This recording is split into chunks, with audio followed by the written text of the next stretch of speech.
हाय दोस्तों, कैसे हो? तो आई हो कि आप लोग अच्छे हो दोस्तों। तो आज का वीडियो बहुत ही कमाल का है। इधर बच्चे लोग दो सिगरेट पी के डांस कर रहे हैं। आप अगर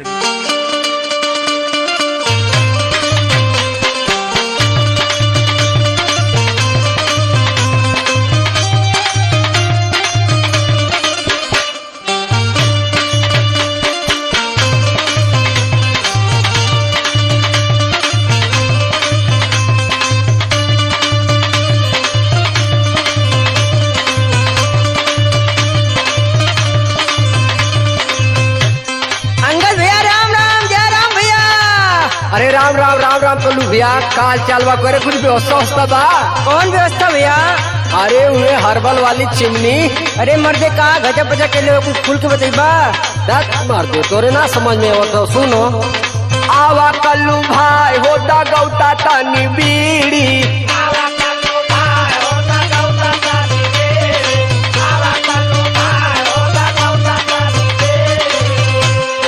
मेहर ले देखता उमारी ढेला फेंक हो देखाता जाले चीड़ी। आवा कल्लू भाई होता गौता तानी बीड़ी।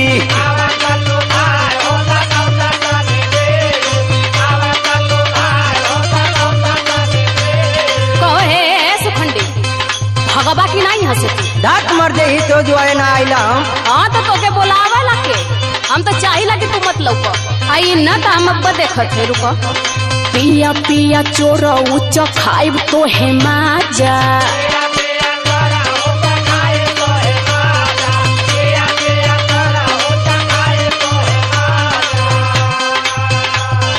झड़ुआ उठाइब जब भीतरी बजाइब ओही पीठिए पे बाजा।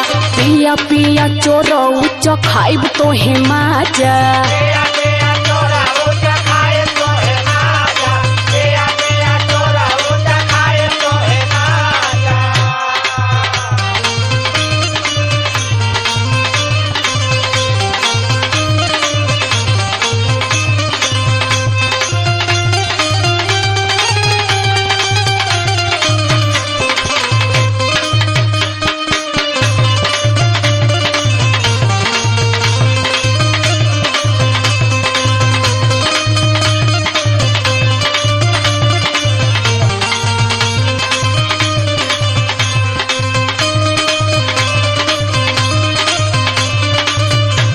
सही में भाई एकदम अनेक कैले बाड़ू तू।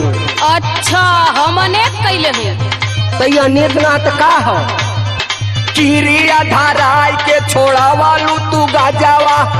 बोलना तुझे बतावत है।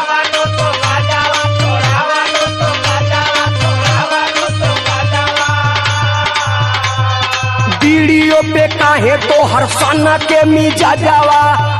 बीड़ी पियत हुआ, हमके पता है तू कौन बीड़ी पियत हुआ। किरिया धराई के छोड़ा वालू तू गाजावा। बीड़ियों पे काहे तो हर सना के मिजा जावा। इज्जत उतार ले लू सोचवे हमार हो काटेला तो हे कीड़ी। आवा कल्लू भाई होता गौता तनी बीड़ी।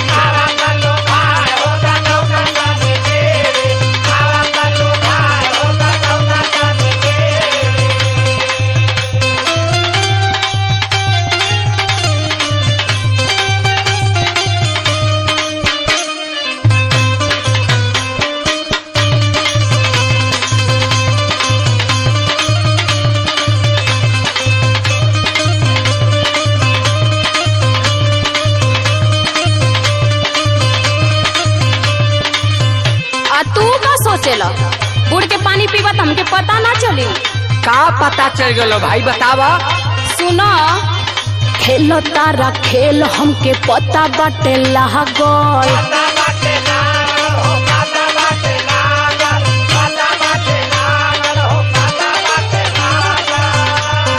बनेला चलाक हमके बुझेला तू पागल।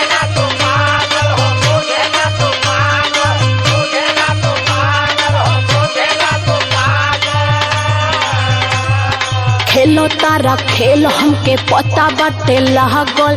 बनेला चलाक हमके बुझेला तू पागल। हमसे चोरा के वही बीड़ी में मिल रोजे पिया तारा गाजा पिया पिया चोर उच्च खाइब तो हे माजा।